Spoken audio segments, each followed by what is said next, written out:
নতুন ৫টি ভ্রাম্যমাণ টয়লেট পরিচালনা ও রক্ষণাবেক্ষণ নিয়ে প্রশিক্ষণ নিতে চীনে যাচ্ছেন স্থানীয় সরকার বিভাগের ৩ কর্মকর্তা। স্থানীয় সরকার বিভাগের যুগ্ম সচিব মাহবুব আইরিনের সই করা এক সরকারি আদেশে তাদের এই বিদেশ ভ্রমণের অনুমতি দেওয়া হয়। গেল ১৪ সেপ্টেম্বর জারি করা ওই সরকারি আদেশে বলা হয়, স্থানীয় সরকার বিভাগের সিনিয়র সহকারী সচিব মোহাম্মদ ফারুক হোসেন, ঢাকা দক্ষিণ সিটি কর্পোরেশনের সহকারী প্রকৌশলী মোহাম্মদ নুরুজ্জামান ও উপসহকারী প্রকৌশলী মোহাম্মদ জাকির হোসেন এ প্রশিক্ষণের জন্য চীন সফরে যাবেন।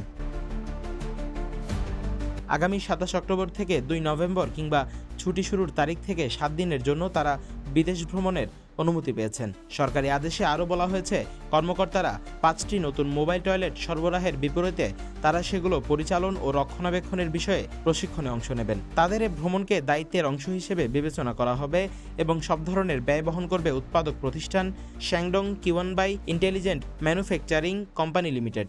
এ ধরনের সফর নিয়ে এরই মধ্যে ব্যাপক সমালোচনার সৃষ্টি হয়েছে। News desk, CTG post, Chittagong.